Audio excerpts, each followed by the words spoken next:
Hello, everyone. Today, joining me is longtime Jupiter Broadcasting community member, Jacob Roecker. Jacob, how are you? I'm doing great. Thanks for having me.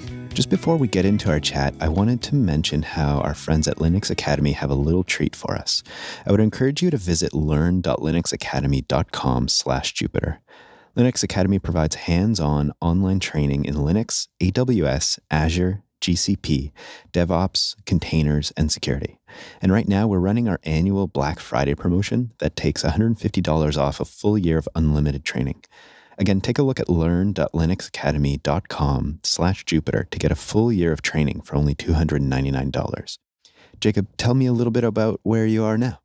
So currently in Boise, Idaho, which is like, the people here are like Canada nice is a good way to describe it. I know what that's like. Yep. And my wife's Canadian, so oh, yeah? I think I can say that. Yes. The connections. We already have connections. We're like 10 seconds in. Well, it works out pretty well, but she's from the other part of Canada. She's over in Alberta, and I think you're in the East Coast area or east side of Canada. I am north of Toronto, so I'm in Ontario. I'm north of Toronto in a place called Sudbury, but I'm in Eastern time zone, So you reached out to me and which I really appreciated, and said, "Hey, I've been listening to some of the conversations you've been having with people on Brunch with Brent, and I think I might have a little bit of a story to tell that the community might appreciate." And we chatted a little bit about what that story was, and I kind of stopped you and said, "No, don't tell me anymore. I want to have this be a really nice chat." That story, at least the parts that I heard, sort of really hit me as really meaningful for you. And I just wondered if you wanted to start telling that story. So I started listening to JB, it must have been 2008. I think I was still living in Utah at the time. And found it because a friend of mine posted, I think, Linux Action Show on Facebook or something like that. And it got me interested in it. And previous to that, my experience with Linux was actually, so I was in the Army for 20 years and went to Iraq twice and then Afghanistan once. And the second time we went to Iraq, one of the things we were doing is there was, your troop size changes, and so the footprint for support changes. So we were taking some old servers out of system, and I was repurposing them to build a kind of a computer lab to train folks on, how that technology worked. And I couldn't get a Windows Server 2003 installation disk because they were very controlled by our IT department, licensing and whatnot. And Ubuntu had come out at the time, right? And so it was like, okay, well, let's try this thing. And so I ended up diving in, and the internet was so slow. How slow is slow? Our backbone was no more than 768K. Oh, man.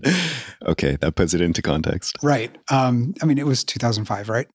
We downloaded Ubuntu on that bandwidth speed, and I even downloaded SUSE at the time as well, and started playing with, what can I do with these? How can I repurpose them to teach, my soldiers some basic skills on this stuff? How had you heard about Linux in the first place? There was a National Guard unit that was there, and one of the guys had said, "Hey, try this."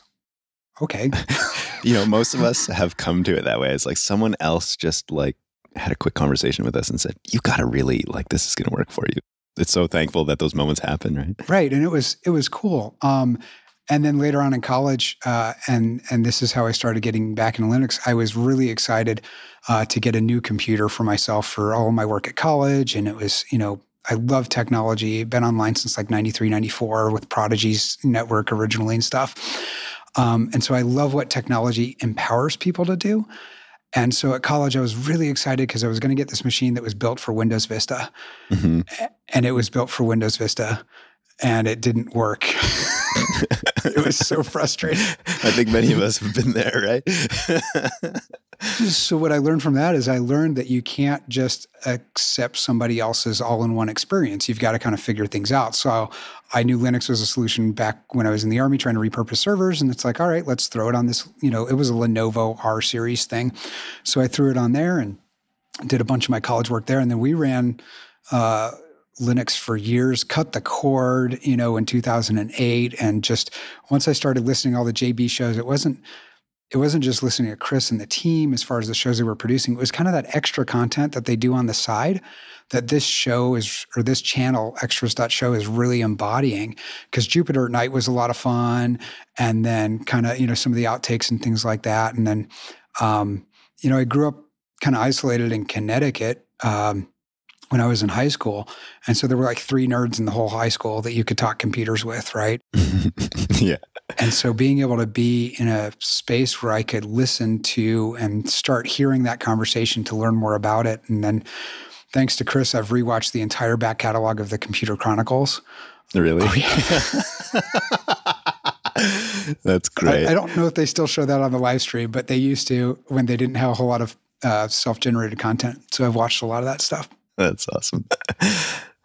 So I'm gonna rewind you there for a second. So you were telling the story of trying Ubuntu on those servers, but you mentioned something that I want to ask you a little bit more about. You mentioned that you wanted to teach some of the soldiers some basics in computing. Can you talk a little bit more about that? Yeah. So when the Army trains you, they trained us on what we call POTS telephone systems now. So plain old telephone systems. And they were modernizing when we were in Iraq in 2005, 2006. They were going to a fiber backbone in the country.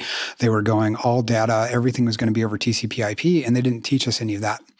And so, and they weren't going to either. And we were going to be there for a year and have to implement this stuff without knowing what the heck it was or how the technology worked.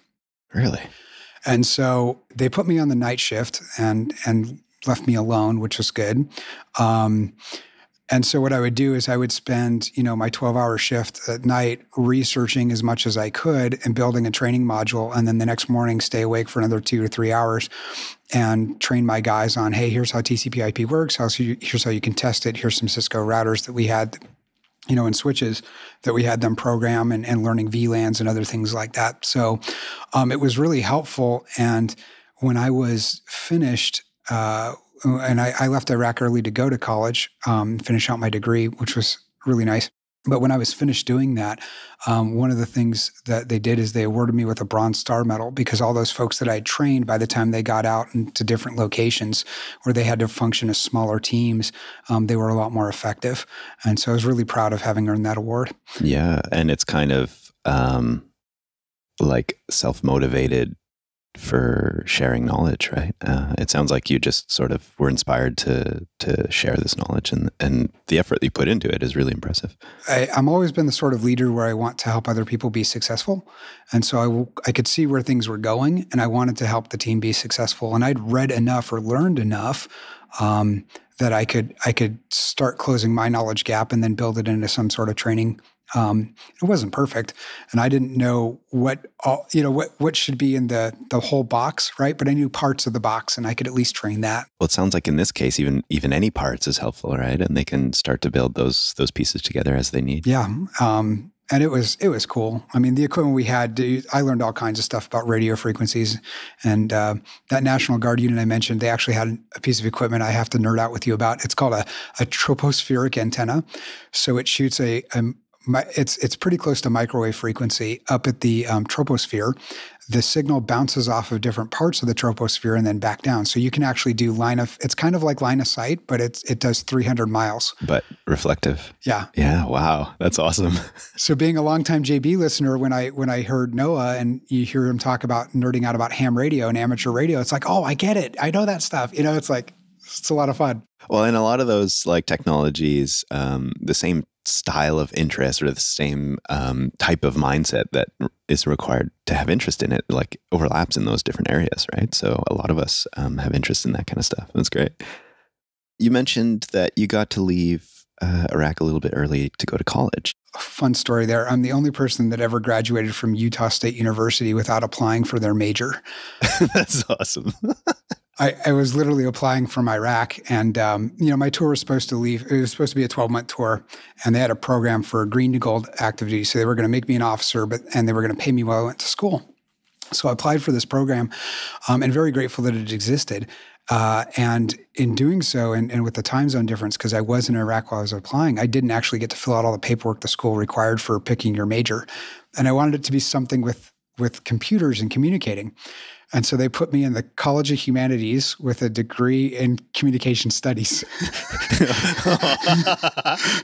Not quite what you were looking for, right? No, but I was so grateful to go, and I learned so much. And when I became an officer, the skills that I'd learned from that were great. And so, you know how you can always ask a programmer, what do they use at work, right? What's their language at work and what's their language at home, right? So at work, it's soft skills, right? And then at home, it's jumping behind a computer, building something with a network, making Cat5 cable, which is one of the most relaxing things I do. I'm just going to build Cat5 cable for half a day, type of thing. It's what I need. Yeah, it's what I need right now. Orange, white, orange, green, white, blue, blue, white, green, brown, white, brown, clips away. I've been there. It's kind of meditative, right? Because you got to focus just enough that you can't think of anything else. So.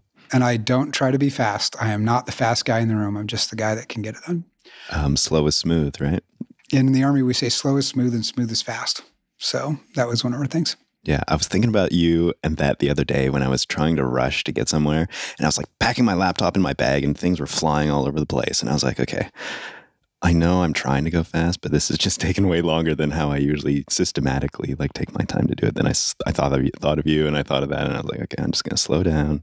And then everything just went really great. So listening to JB from 2008, again, Jupiter at Night, some of those other shows that aren't there anymore, SciBite was great. See, these were before my time, or at least before I got connected to them. So I love hearing these little snippets about them from longtime listeners. So, and I've always wanted to contribute. So for one episode of SciBite, I worked with my daughter's third grade class or something like that, or second grade class, to submit a question to the show. And we did that with video, and it was fun.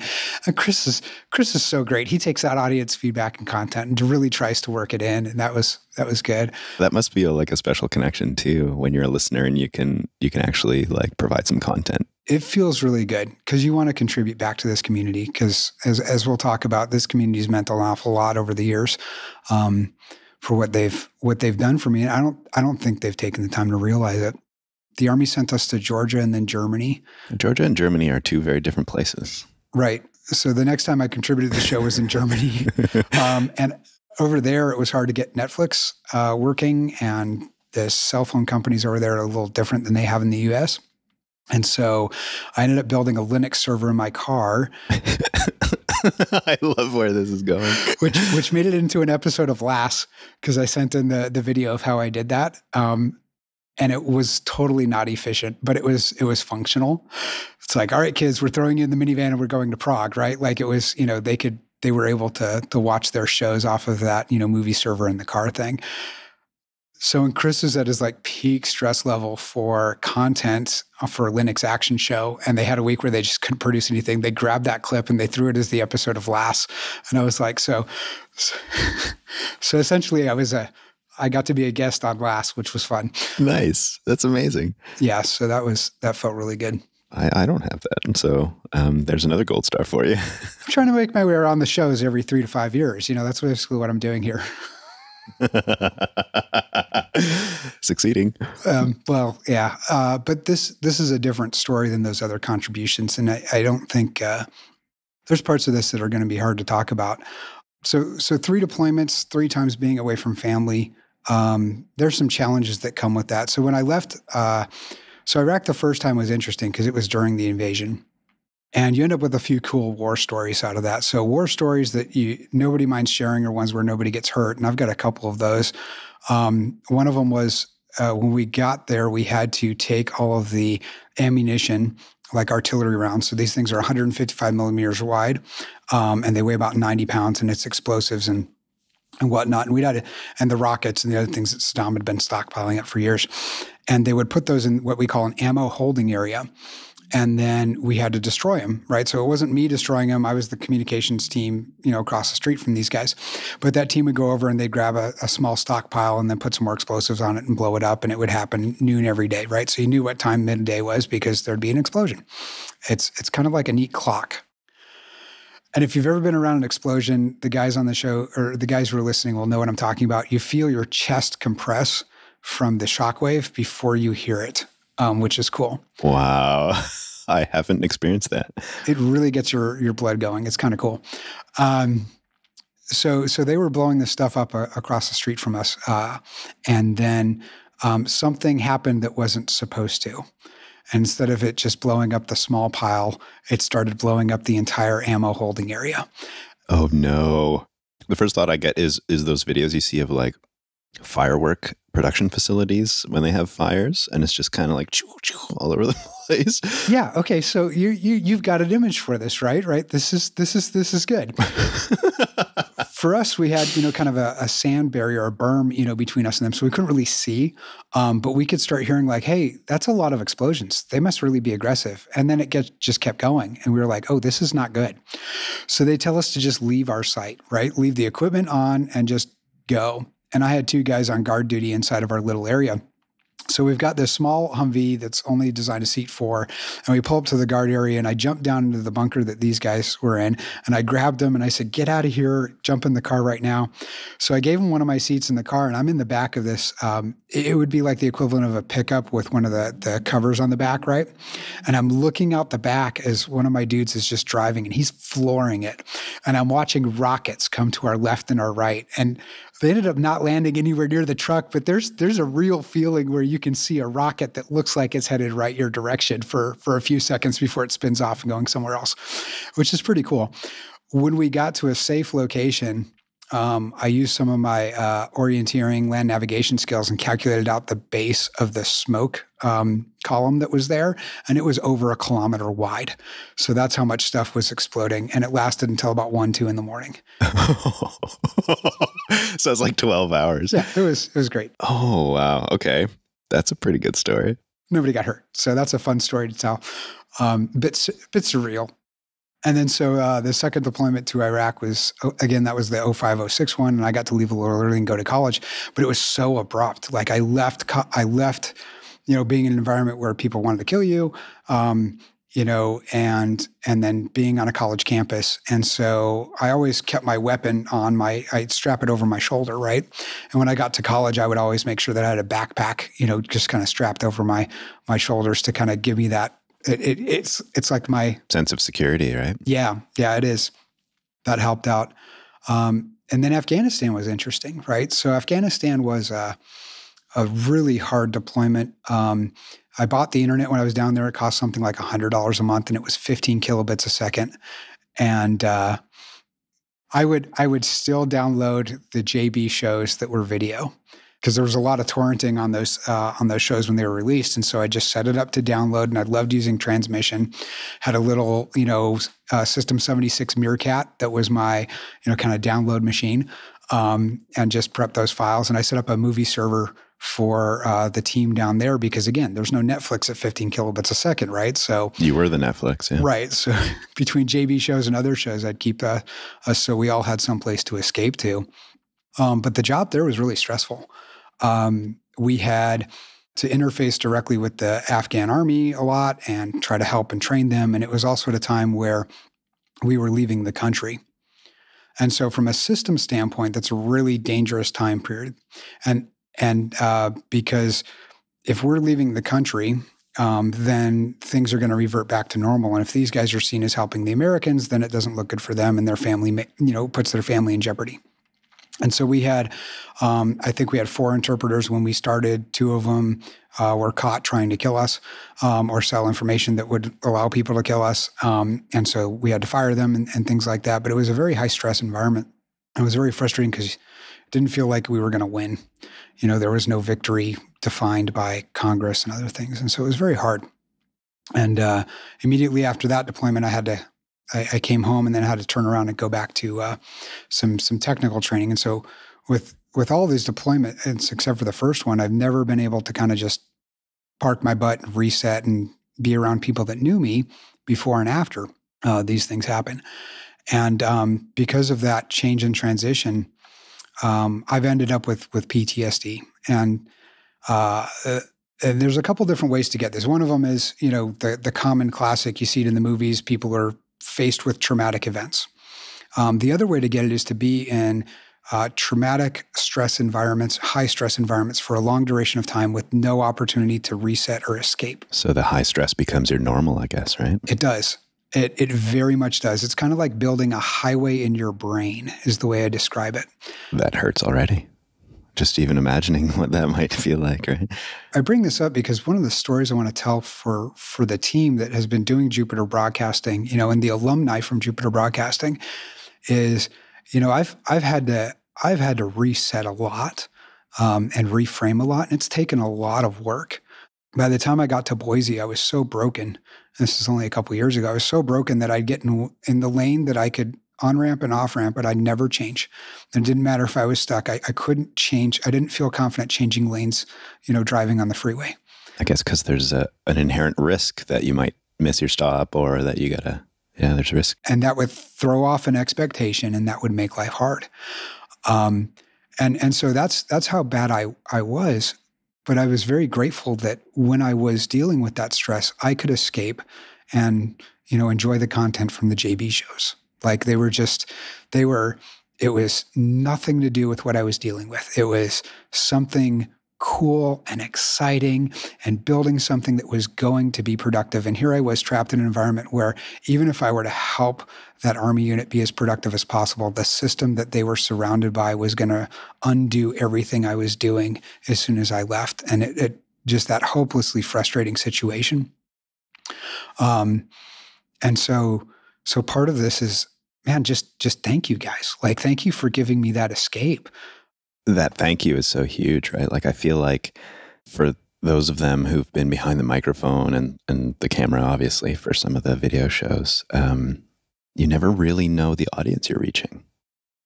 You produce the material in studio, you imagine surely some people will listen to it. And definitely a lot of people do. But you never really know on an individual level who you're reaching and what that impact is delivering, right? And so to hear these stories come back, even like years later, I would imagine for the team who was involved in that stuff, it's like a huge, massive boost in the personal energy that you put into creating this content. A, because you're super dedicated to it, but also because that dedication from the listeners is the connection that we make between each other, right? And that's really powerful stuff. I feel like that is the reason that we are a huge community, is like we all have some stuff in common and help each other in ways that we don't even realize. So I run a very unpopular blog right now, right? Okay. And I've run a very unpopular blog for like 2 years-ish now, right? There's 7 billion people on the planet. 15 of them accidentally click one of my links a day, right? Oh, that kind of unpopular. Yeah, that kind of unpopular. And so I've had to reset how I look at that. And this applies to this as well. As somebody in India clicked on my blog, right? Like, how cool is that? When I was growing up, connecting with somebody in India or China or any of these places would have been unheard of, right? But some computer in India or China, okay, yeah, you guys are technical and you're probably going to tell me it's just some scam bot. I got that, right? But it clicked on my blog. Like that's still cool that we're that connected. And to think of what that means, I'm sure the guys who worked on Warty Warthog or whatever it was in 2005 never realized that we would wait 3 days for that sucker to download so we could throw it on a server just to see, what would stick, right? That obviously means that it's really valuable if you're willing to wait that long, right? So it feels like the code that people are writing in the same way that the JB shows is like, it's affecting people in major ways. Exactly, right? You can't discount the one, we look at the numbers in aggregate, right? And the numbers in aggregate don't help us connect with the individuals or the individual use cases that are oftentimes really powerful and what they do. I ended up inheriting an old system in Afghanistan, and ended up giving it to one of the Afghan guys, right? And guess which operating system I threw on there? Let me see. Not Vista? No, not Windows. No, and it was this old Lenovo somebody had given me with a cracked screen. But for those people in that environment, it was a valuable tool that they could learn from. And so I threw on 10.04, which to me was just the pinnacle of classic Ubuntu. 10.04 was just, everything about it made sense, and it was so good. And now my kids run Ubuntu Mate. It gives them the versatility, and it gives them that same sort of feel. But you kind of want to tell Martin Wimpress, Martin, my kids are learning computers using the code that you're, working with your team to create. Like, how cool is that? Like, that's their experience, right? And why Ubuntu Mate? Well, because I know if I throw them in there, they can customize it 10 ways from Sunday without really breaking it. And then when they get behind whatever system they end up using in the future, they're kind of agnostic to the workflow, right? They can figure out any workflow on any system that's out there because of that experience of working with, Linux and Ubuntu and those sorts of things and the way that the user interface is designed. Yeah, that versatility is like priceless and reminds me of the gift that you gave to some of your partners. Was it in Iraq when you were teaching them some of the communications stuff with computers too? It's like you're doing the same thing with your kids. And it's powerful stuff. You're giving them tools for the future, and those are future Linux users, I would imagine. So one thing working on my undergrad in that communications that wasn't really technical, right, is I did have one teacher who was technically minded, and she was actually doing a study on how the computer actually trains you, right? It is an interactive part. People interact with their operating systems the same way they do with people. And the brain, it has trouble noticing the difference. That's why we have to manage screen time these days, right? Because the brain has trouble noticing the difference between, am I interacting with a person or am I interacting with, a software or, type of experience? And so again, we measure screen time. And I go back to Microsoft Bob because Microsoft has misread the study that they commissioned on users because a user treats the operating system like a person or like their regular environment. Microsoft misread that. And so they created their environment to look like what a person had in real life, hence the bookshelves and the other things like that. And so it's one of those things like, when I look lovingly back at Microsoft Bob and I smile because what that shows is it's so classic in showing us how powerful the tools we are as far as our interaction with them and what that means. Okay, I've been listening to the JB shows, but I've been consuming and using operating systems and different parts of Linux and different tools and, Chris's, recommendations on software for years. And I've chosen to, even after I knew this was going to happen, I've chosen to let that be a part of, how I'm wiring my brain to think through problems and work through things. And this team does it, on a bootstrap, budget and all those other stuff. It's like, what we have is amazing. Well, I feel like Linux, in a way, this is true for me, is it allows you to take older hardware or piecemeal hardware and make it useful up to today's standards, which is an amazing gift. A lot of that hardware with the software that came with it, generally Windows, is mostly useless. And so, like, for instance, you and I are talking on my X220, which came out like eons ago if you compare it to modern hardware, but it still produces a whole bunch of magic. And I've got extremely modern software on this and it's running amazingly, right? So it would otherwise end up in the landfill. And my Plex server at home is running on an old Mac Pro from 2008. Yeah, exactly. Right. That's awesome. Because it has the 4 bays of, for hard drive space that I wanted. And it was, it just works and it works like a champ, the transcoding on that thing. And I've got friends and family for days on that, banging at it. And it's holding up because it's running Linux and it's able to add value to all of their lives. So that's really cool. I'm also the sort of person that I don't tend to sit still very well. In what sense? Like that you always need to be solving a problem or that you always need to be doing something or? I have trouble sitting still physically and sitting still mentally. So I've ended up writing like 3 books at this point, which is fun just because I had something I wanted to share. And I've done a lot of projects on the side. And when I do something, I do a lot of it. So it's like all or nothing. Right. So in college, compared to what I was dealing with in my long days in Iraq, right? I turned around. So this is for my bachelor's. So I decided to figure out how many credits I could do in one semester without having to get the dean's approval. Turns out at Utah State University, you can do 24 semester hours without having to get the dean's approval. And I did all 24 and ran a 5K that raised money for charity and had our 3rd kid. So that was That was pretty good. And then the next semester it was, hey, this academia thing likes publishing. I'm going to write a paper that gets published. And I did that as an undergrad, which was a lot of fun. So that was cool. And then, coming back from Afghanistan, I started working on my master's preparation for leaving the military and that sort of stuff.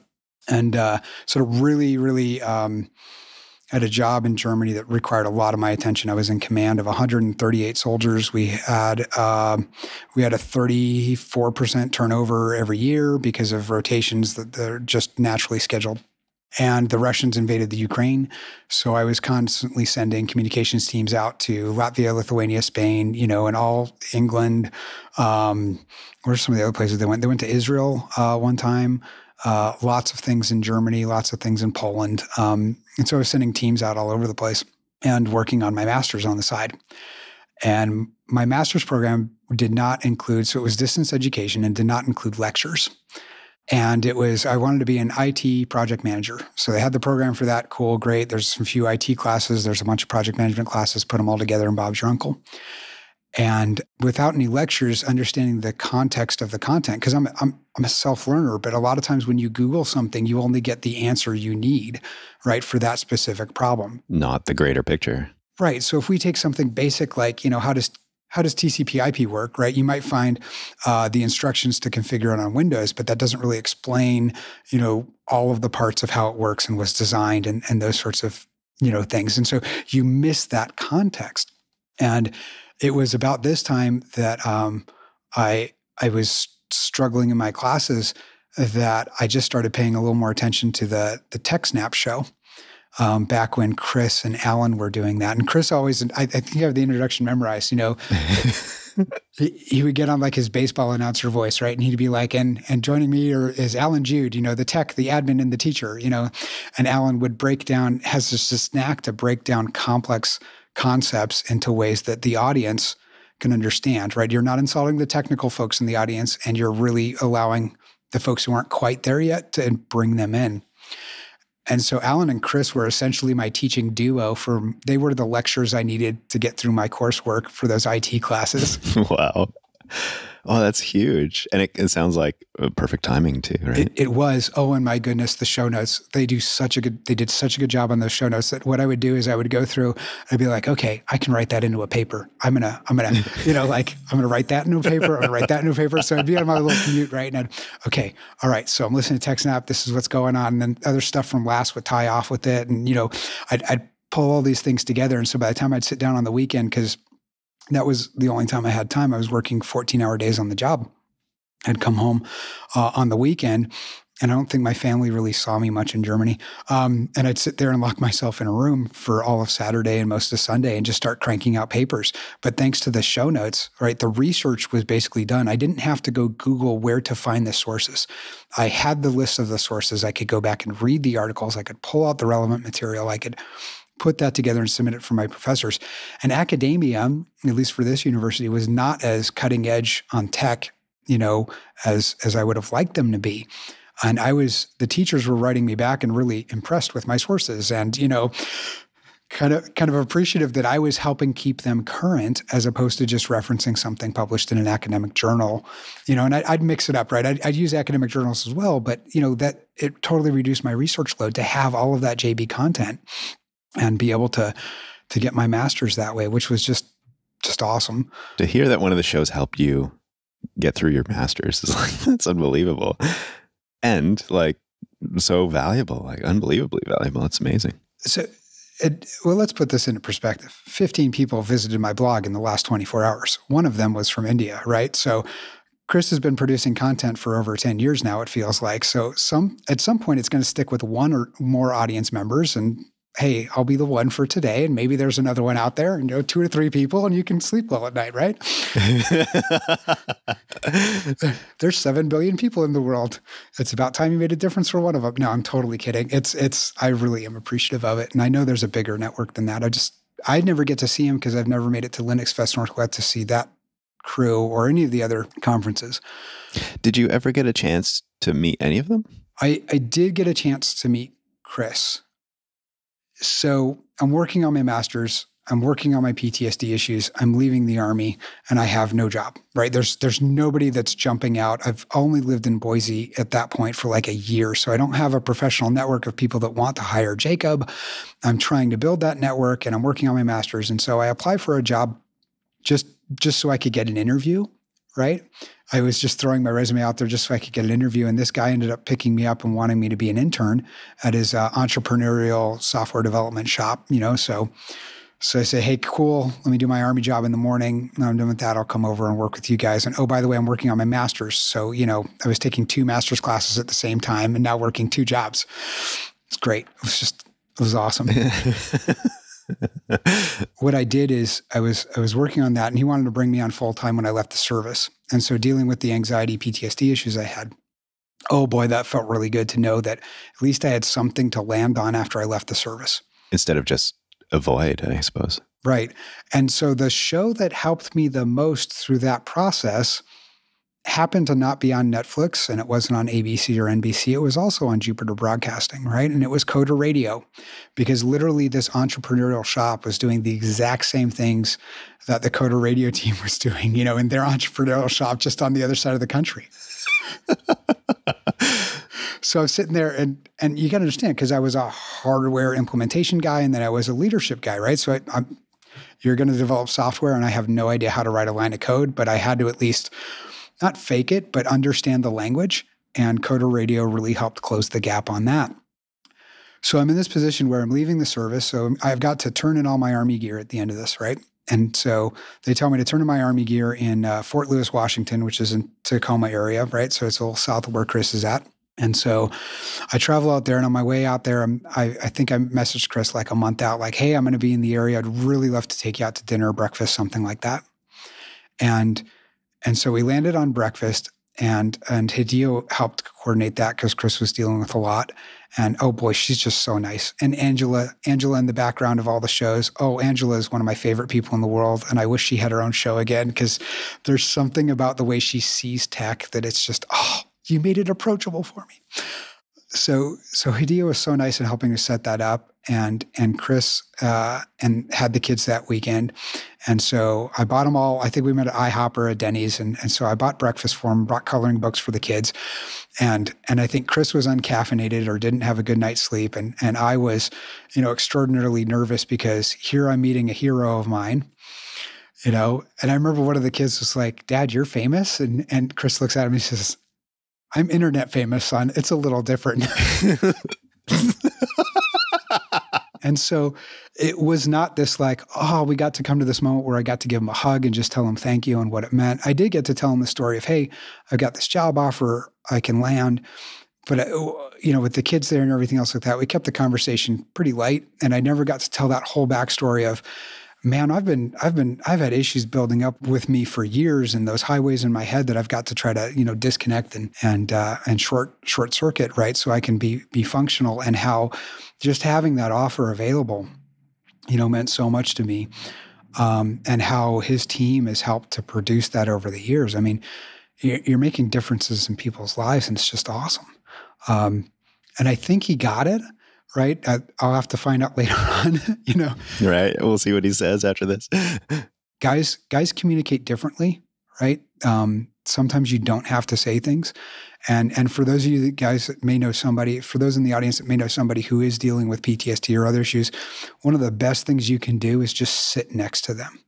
It sounds really weird, but just sitting next to somebody when they're having a moment where they're disconnected or they zone out, don't say anything till you're asked, but just sitting there makes all the difference. It is so, so comfortable to have that. The power of presence, right? Yeah. Now, as cool as that story is, I didn't end up taking that job. This is a twist I did not expect. That's the shop was about to go through a really hard period. In order to make the transition in the shop that I would need to be functional, I didn't have the experience to be able to stand up to, it's a small 10-person, 15-person shop, right? And I didn't have the experience to be able to confidently say no to the boss when I needed to. And I knew that. And I didn't want to be in that position where he'd have hired me for 3 months and then have to let me go because we had a professional disagreement and I couldn't back up what I was saying. But where I've landed is absolutely great. So Idaho is known for, I'm quizzing you. Idaho is known for what, Brent? Do you know? Well, the first thing that comes to my mind is potatoes. That is absolutely correct. So in Pocatello, I believe. Yeah, that's one of the areas. There's quite a few, actually. I get to work for the J.R. Simplot company as one of their project managers, and I'm on a great team. The J.R. Simplot company is known for being the largest supplier of McDonald's French fries in the world. No way. And now we do way more than that, right? We have way more going on than just McDonald's, but that's best what we're known for. And so the team I get to work with is great. And what's neat here is I've got that mentor gap is closed. Right? I had a mentor gap in a lot of my other experiences, whether it was me learning IT or me in that entrepreneurial shop, and oh, by the way, I have such great memories of all of that, right? That shop was so good at what they did. We helped reorganize their hiring process, right? And they ended up making the Inc. 500 because they were able to hire people so quickly and get the right talent in. It was like 69% improvement in a 4-week period or something like that when I sat down and looked at how the process was. Once you do a process map on it, you can build things out from there. And one of the things I do at work here, and one of the ways I got the job here, so I came on as a contractor, and then they picked me up full time at a moment where they were getting rid of all their contractors and they didn't have a whole lot of open positions. So I'm really lucky. Mm-hmm. But one of the reasons they picked me up here is because I'm the sort of guy that I just want to help get the workflow done, and I know a lot of tools to do it. And so I'm able to jump in and help people like get through things. And again, that goes back to the shows and the content and the experience with running Linux is you have to figure it out, right? We've all learned, if you're listening to the show, you have a gift that you may not realize. You have learned how to build your workflow in stuff where there may not be good documentation, right? Where the software may be buggy and where nobody's going to spell it out for you. And oh, by the way, if you find a YouTube video, it's probably going to be somebody's hobby project with 300 views. It's so true. You and I have both done photography, right? If I want to know how to create a mask in Photoshop, I have 600 videos to choose from, right? Yeah, in all versions of Photoshop, whatever. Yeah, exactly. You go to Darktable, we just don't have the community there. So you had to learn it on your own. And that has made me a powerful force for good at work with helping people be productive and get their content out there. And then, changing the culture is a part of it too. I'm at the point now where I'm influencing culture.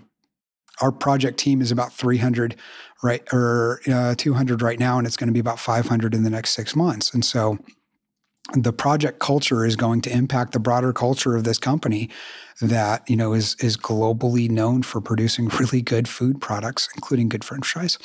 So that's amazing. So it must feel to you like you're making a massive difference still in the work that you're doing, and that I would imagine feels really good, especially coming from some of the previous experiences you've had. Yeah. So you remember that frustration I had about Afghanistan where it didn't feel like my effort was going to make a difference at all, right? I can make a difference individually, right? And we did. One of our interpreters is now living in the United States. He was able to come and move his family, and so he's safe. His family's safe, and he's down in Texas and really doing well. And I've kept in touch with him a couple times a year. But now on the other side of it is I'm a part of the company's mission statement is we help feed the world, right? And they've got a challenge statement downstairs that says, can you think big enough to feed 1 billion people? Yes. Okay. That's a challenge. Right. And so that's where we're going as a company and what I feel like I'm contributing to. And then Carl Sagan once said that the advances in science and agriculture have done more for creating world peace and lifting people up out of poverty than any war has ever done or ever will do. And I'm totally paraphrasing. Yeah, fair enough. It still had the impact.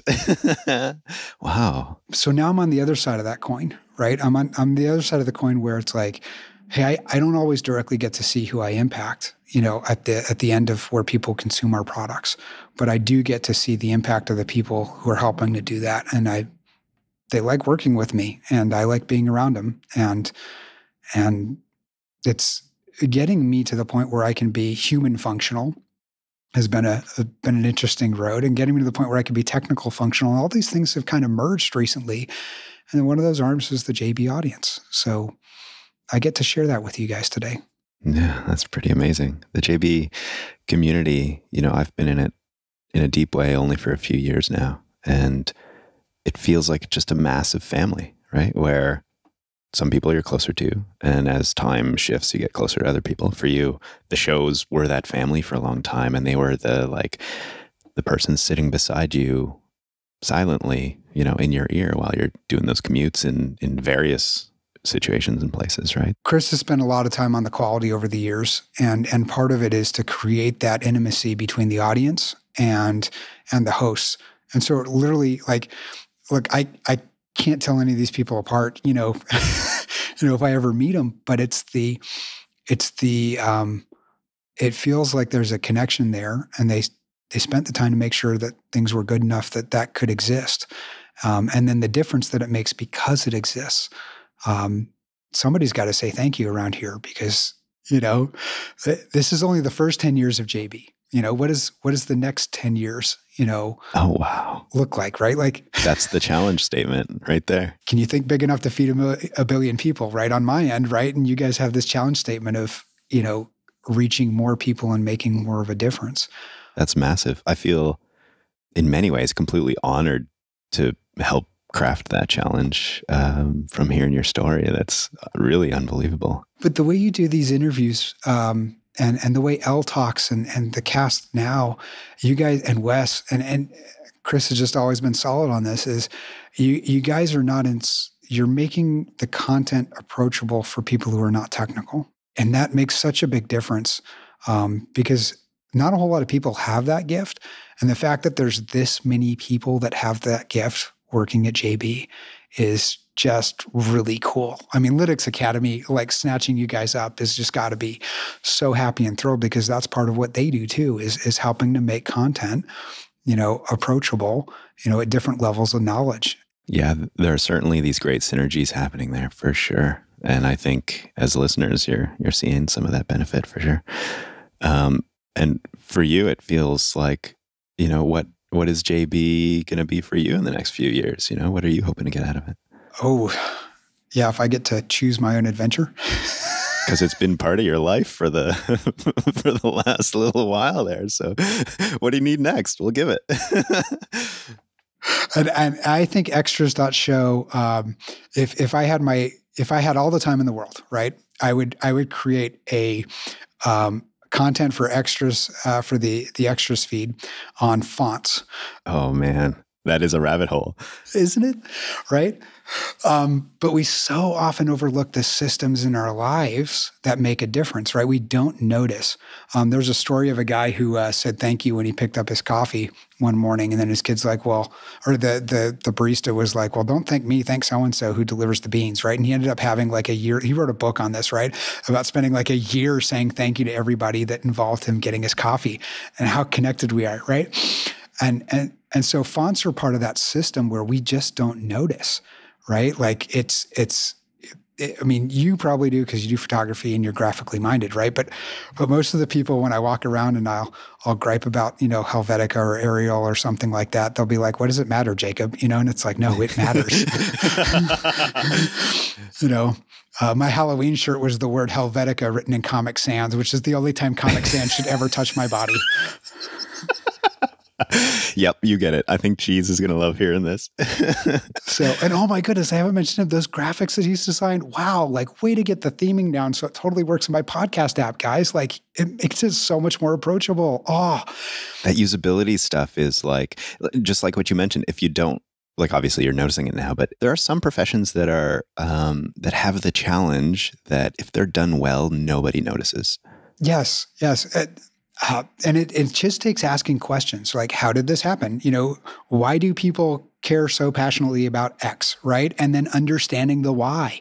And you can disagree with their solution or the end result of their thought process, right? But understanding the why just makes it so much sense. I was listening to the Ubuntu podcast and they were talking about flat earthers. And I didn't even know that was a topic, man. I didn't know it was a topic. Oh no. And I'm like, okay, well, how did they get to this point? Like how did they get to, and I started listening to, some of the commentary, both sides, and realizing that, okay, they just reject any evidence that they can't see or touch. And then that leads them to this conclusion. Oh, totally makes sense. I can get along with flat earthers now. Like I don't agree with them. Well, and you know what? I think that is the right approach to most problems is like, okay, if I don't understand it, I shouldn't resist it or be aggressive towards it. I should ask questions to try to understand their perspective. I think you totally nailed it. And that's hugely valuable. So when you see the differences in how, like, I would really love to know why when Ubuntu went back to GNOME, right, versus KDE, because KDE was, in my mind, from a user experience, was much more mature. My mouse worked, right? Like, you have those odd issues on Linux. I've never had a conversation with Mark Shuttleworth, but as his benevolent dictator for life, like, hey, man, can you walk me back a few steps as to how you got there? Because I see the results. And now, though, like, oh my goodness, they've done such a good job in that space, that it's really awesome. And one of the things I wanted to share in this is there's a difference in how we compute. Like this audience, there's a difference in how they compute. Most of the people I work with see their machines as allowing them to be productive. And the Linux community sees a computer as allowing them to be expressive. Well said. That's such a big difference. Right. And so then we get to choose, right? Once you realize that you want to be expressive, then you get to choose, how do I want to be expressive? And that's where all the options come in. And so that some of that infighting that was a lot more prominent back in the day where this is better than that, right? It's like, no, it's not better. This is how I choose to be expressive, and we need to recognize that. And right now my choice is Guys, I hate to admit it to you, I'm running a MacBook Pro, and I love it because I love Final Cut and a few of the other things, and that doesn't discredit any of the work in the Linux community. You're still powering at least 5 systems in my house or 3 systems in my house in various ways, but it's how I choose to be expressive with the tool, and where's that road going to lead me? I don't know what that next phase of this looks like, but I feel like I can be more expressive in every aspect or every challenge I come up with in life because of these experiences and learning how to use these tools and learning how to help people through things. Yeah, I feel like looking at our tools as means of expression is huge. And you helped me clarify for myself what I've felt but not been able to explain. Because like many of us, I imagine the people surrounding me have far less interest in computers and Linux than I do. Like most of them, when I mention Linux, they're like, huh? What is that? But the real gift is that this is a tool I've discovered for myself that allows me to be expressive, especially that I tend to do creative work on it, right? But even tinkering with software problems or hardware problems, it's like that's a means of expression, and building my own systems, and I don't mean computer systems, I mean like systems that surround me and make me a more productive person or a better person, is an amazing way to be expressive. And the JB community for me, and I would assume exactly for you as well, is a way of connecting with people who also get that. And so the way you worded it, I was like, oh, I know I'm sitting beside someone who totally gets me, for sure. Yeah, but we may disagree, right? Like you and I both like Darktable, but after that, I'm not jumping into GIMP, man. Like nope, I'm good. I'll just whatever Darktable can do, because I'm not a professional photographer, I'll do in Darktable, and then I'll walk away. And for the purposes of capturing my family memories, I'm good enough, and that works, right? Whereas you're probably more comfortable in there than I am. So yeah, it's different, but it's complementary. And it's so cool when you see people that get it and can talk that way.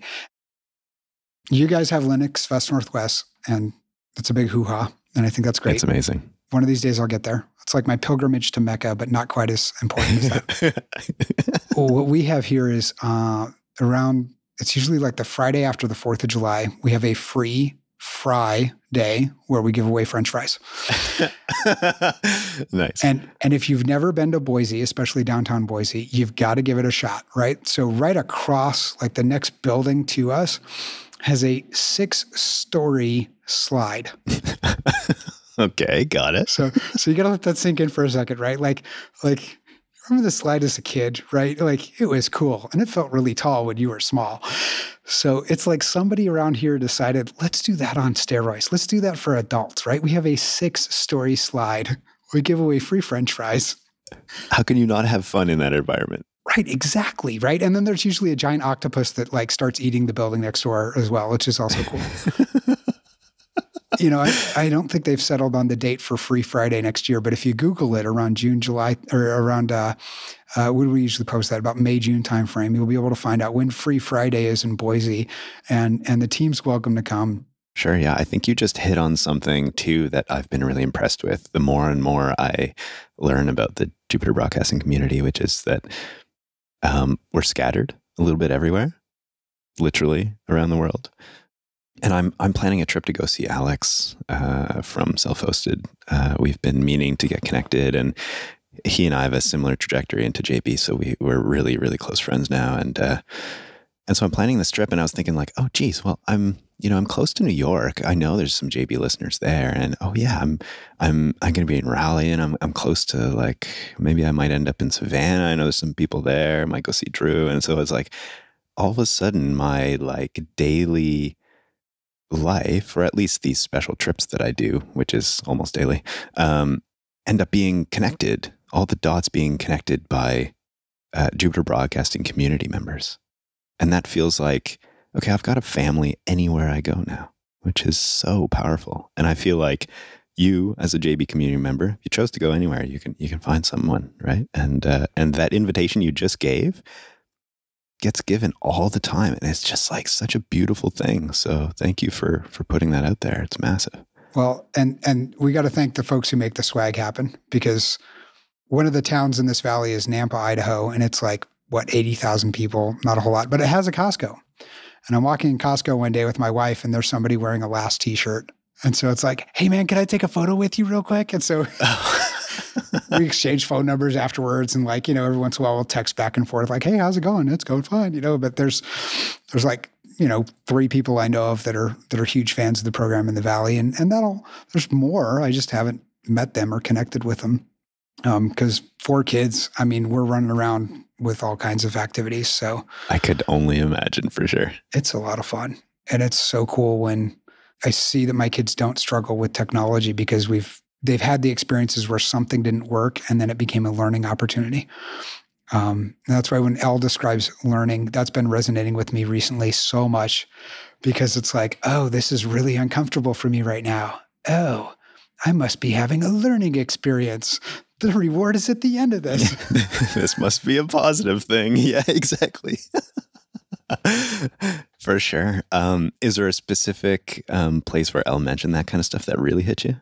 Like one of her talks or on one of the shows or something? I think it was something she tweeted or retweeted, where it was like, typical programmer life, where it's like, this sucks, I hate programming. This sucks, I hate programming. This sucks, I hate programming. This sucks, I hate programming. It worked. I love programming. Like 7 lines down. I could totally relate to that. And whoever wrote that had to calculate out the 240 characters going backwards to figure out how many lines they could do to make it meaningful. And it's like, if I could double heart that tweet, I totally would have, because it's like, I understand the thought behind this. You mentioned when we were chatting a few days ago, you mentioned something called the theory of constraints, and you got my ears up, and I'm very curious about that, and I know nothing about it. So I was wondering, can you give us like a theory of constraints 101? Yes. So I love this theory. It's so awesome. So one of the things that's great here is it labels itself as a theory. So if it doesn't work in your world, then, hey, it was just a theory, right? Yeah, right. But the theory of constraints says that for any process that has several steps, right, one of those steps will be the constraint. Okay, and this came out of manufacturing, right? So if you have 5 different work centers, right, and the first work center can do 5 widgets an hour, the second one can do 4, the third one can do 3, right, and then the last 2 can each do 5, right? Your constraint is the one that can do 3. So you really don't need to worry about the other ones because the only constraint in the system is the one that can do 3. But if you have local measurements on each of those work resources, right, you're going to encourage the guys that can do 5 to do 5. You're going to encourage the guys that can do 4 to do 4. And then the guy that does 3 is sitting there and they've got a whole bunch of backstock, right, or backlog sitting in front of them, and they can't do anything about it. Because that's their capacity. So the theory of constraints is kind of like 5 steps on how to identify that, and then what you can do to protect the constraint, and then what you can do to improve the constraint, and then how you can continue to repeat that system and go through it. And it was written by a physicist, right? So take solutions from one discipline and bring them into another, right? So physicists like to look for a common denominator among things. And so when he was called to do some manufacturing consultant, he tried to say, well, what's the common denominator in manufacturing? And this is what he came up with. His name was Eliyahu Goldratt. And he's written several books after that, and it's just been really great. And from the project management side, when your brain's wired to see something as a system, right? When you can identify the constraint and support the constraint and then be able to protect the constraint, it allows that system to be more productive. And is really a very, very helpful tool to use. I also wondered for you how that got applied in your personal life, even because you and I both have minds that are wired to see our lives as systems, and so I imagine it carried over for you. So it happened by accident the first time. Those 24 semester hours in college and I didn't know about the theory of constraints in my undergrad work. But it came about because I realized that I was spending most of my time doing research. And so it was like, okay, well, how can I make my research, I can keep it the constraint, but I can maximize the output of that constraint. And so what I did is I figured out that you can hack college by taking complementary classes. So you can do a full semester where you're doing, international business and learning the communication styles you need to be successful there, and combine that with your English class. So you can take your English 201 or whatever the case may be, and you can combine that with a public speaking class, and you can combine that with a rhetoric class, right? And then you can throw your math class in there for good measure, so that way you're not, falling behind on what you should be working on. But when you combine all of that stuff, and then there were a few other classes I took on the side as well. But when you combine all that stuff, what's beautiful about that is you can take the research from one discipline and one class and bring that as a source into another one. So you're still writing 5, 6, 7 different papers, right? But there's clearly an overlap between them, right? Yes, and it allows you to leverage that going forward. And so when we take a look at our lives and we say, okay, well, where's my constraint, right? So I don't like not being able to learn. I'm a lifelong learner, right? My commute's a half hour. And so I listen to podcasts and I listen to audiobooks because now that half hour is not constraining me from learning. I'm learning. I've been learning so much recently, I've had to turn it off and just have quiet on the way home for about 10 minutes. And it wasn't because of stress. It was because I need to absorb and get that into my head. So there's different ways of doing that. When you're look at your system and your photography workflow and figure out, hey, where's my constraint? And what does that look like? And you don't want to remove it. You want to hack it. You want to make it more powerful. If it's really bad, yes, you can absolutely, adjust it so it's no longer the constraint. But then you're going to have to go looking for it again. So sometimes it's valuable just to, hey, let's leave this be the constraint, but build the workflow around it and figure out how to make things better. Yeah, I like how one of the aspects you mentioned in that process is to protect the constraint. And that feels like, oh, wait, we always want to break down the things that aren't working or get rid of them, like you were saying. But that protection piece feels really meaningful. So I'm going to have to dive into that. Well, and a lot of the audience will be familiar with Kanban boards. And what you need to recognize when you're using a Kanban board is you're protecting the constraint because you're letting the constraint not be distracted by having to give a status update, right? And so because somebody can walk up to the board, right, whether it's digital or physical, it doesn't matter. They can walk up to the board and they can see what is currently going on and what the status is. So as long as your users are disciplined, as long as your resources are disciplined to update the board, and that becomes accurate, then you're protecting the constraint. And one of the ways that you can use to explain that to them, because they'll grok it pretty quickly, is because some people are like, I just get work done. Just leave me alone. I just get work done. Right? No. I need you to not only get the work done, I need you to just do this little thing, little admin thing every, sometimes hourly, right? But more often, once or twice a day to let people know where things are at and reset yourself. And I do that with my boss right now. It's like I showed up and I had a different tool set in mind than he did. And I said, look, dude, I said, I'm going to put my tool set over here and you're going to have visibility to it all the time. You're not going to have to wonder what I'm doing. It's going to be right here. And he's been learning how to use the tool and be able to see what's on my plate and be able to say, hey, this has been sitting there for a while. We can have that dialogue now. So it's been helpful. Wow. That's an amazing tool. I am very jazzed to integrate it into my own pieces. So thank you for sharing that. It's awesome.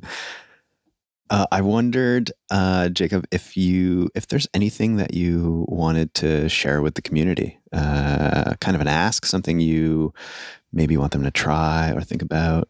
There's two things here. One's selfless and one is selfish or self-interested. Oh, I like this. Okay. So the first one is to tie off with your interview with Wimpy about poo-pooing on other people and their projects. And mine's just a little different twist is whether you're a user or a consumer or producer in that space, take the time to be grateful for what it is. And maybe that means disconnecting first to really think through what that is. We're using code, right? That's 20, 50, 30 years old, right? Have we ever bothered to say thank you, right? The guy who invented Bash, I heard an interview he did. What a totally realistic story. He invented globbing before he invented quotes. And I don't know if too many people there's a part of the audience that gets that right off me saying that, but but what that means is that he sat there and as he was building out Bash, he figured out how to do the, asterisk, delete asterisk everything, right? Type of thing, right? So he was working. And so on making sure you can use the asterisk and it would delete all the things. And as he was doing that, he decided to delete all the working files that he had in a particular directory. So he put that particular directory or a particular thing in quotes and ended up deleting everything on the system and had to start over and rewrite Bash. That's one way to learn. And I think Bash is better because of it. But when you realize that there's a human story behind it, oh my goodness, doesn't it make it easier to just say thank you for sticking it out and finishing that? Thank you guys for sticking it out and finishing that. Even if I may not be using it right now because it may not be how I want to express myself, pause, take a moment and say thank you to somebody, handwritten card, a post on Twitter. So pick your favorite host, pick your favorite, tool and find a way to tell the person thank you in a way that just lets them know you cared. And so that's the selfless ask that's out there. The other one is like I said, my blog is really unpopular.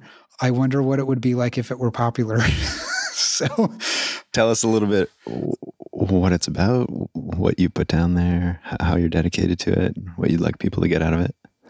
So I've never been able to run an agile project. The military runs waterfall. The projects I've been on at work are waterfall oriented.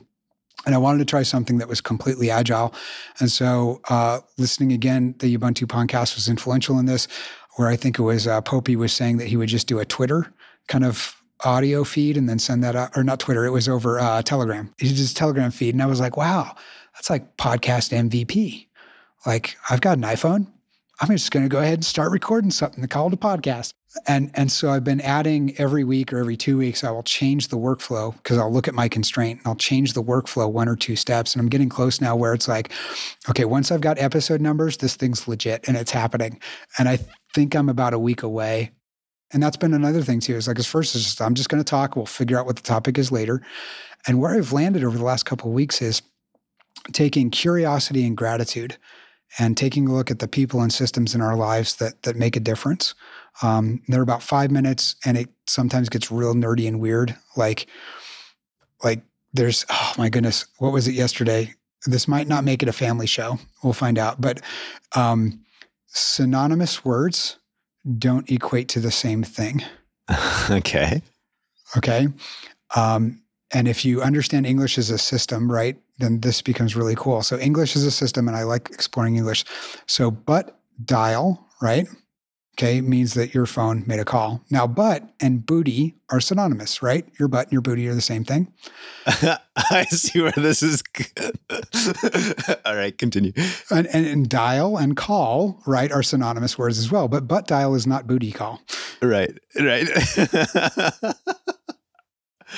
One may lead to the other. Well, yeah. I didn't take it that way in the episode when I recorded it, but you're not wrong. One of the things that does for us, though, and I like to point this out in the show, is it means that even though you may be using synonymous language, right, you may not be conveying the same message. And so let's stop and take a look at what is the language we're using, when are we understood and when are we not understood, so that way we can be more productive. And that's kind of the way I take it is, find something that I enjoy, a little bit curious about and obscure, and then pull that together and having fun. So I did my challenge on this. I challenged the user error guys. What is the most useless job that you would be willing to do?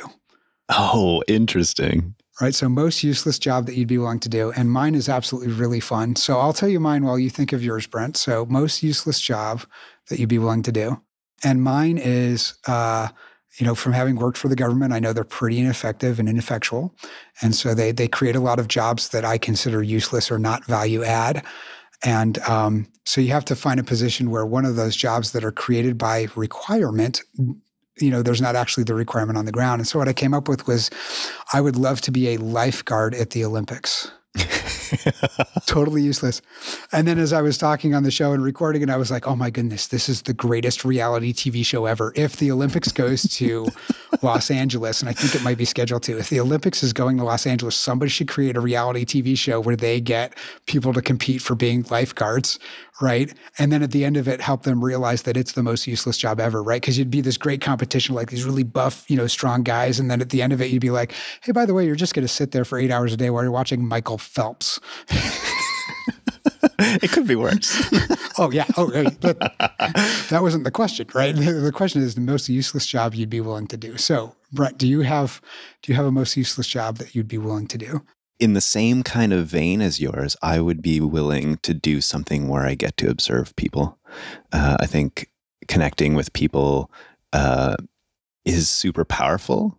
So maybe it would be like, I don't know, something like greeting the greeters at Walmart or something like that, where I can just like watch people and their behaviors and just kind of enjoy life and people's lives for what they are. I think something like that would be pretty interesting. See, yours is actually trying to add value. You're so wired that way, Brent. That is awesome, right? No, it tells you something about your personality. You are wired to connect with people. And you really do a good job of it. And that is one of the reasons, for those who aren't quite aware, this is the first time at this large of an audience that I've ever really talked about some of the things I've dealt with in my past. And one of the reasons for that is because of the way that the way that you as a host connect with the audience and connect with your guest. And this has felt really comfortable, and I really appreciate it. Awesome. Well, I feel so completely honored to help you tell that story. I feel like it has been obviously a super important story for you, with massive growth in it and vulnerability, of course, and to see where you are now. You're still taking those experiences you've had and giving gifts to the people around you, which is really powerful. And so if I could have some way of helping you spread that message, I feel like that's a total honor. So thank you for reaching out to me with it. It's huge. If people want to get connected with you to say thanks, since you put that challenge out there, where do you think you would send them? Well, the blog, podcast, YouTube channel thing is all parkingthought.com, right? So the idea is I take my thoughts out for a bit of a drive, and then I share them with you when I park. It's a one-take sort of deal. It's going to stay a one-take sort of deal. And it's honestly my morning coffee. Well, I don't drink coffee, but it's kind of like my morning coffee because it gets me starting to practice communicating before I go into work a lot of times. And so that helps me prepare for the day and gives me a frame to think through. So yeah, so you're welcome to find me there. Twitter is on there as well. Right. We'll find all the goods there. That's amazing. Jacob, Thank you so much for this chat. It's been a huge pleasure. Thank you for your time connecting. And I definitely hope that we get to connect in person at some point, maybe for some fries or something like that. And everyone, just before we go, I wanted to mention again how you can visit learn.linuxacademy.com/Jupiter to get a full year of unlimited training for only $299 during our Linux Academy Black Friday promotion.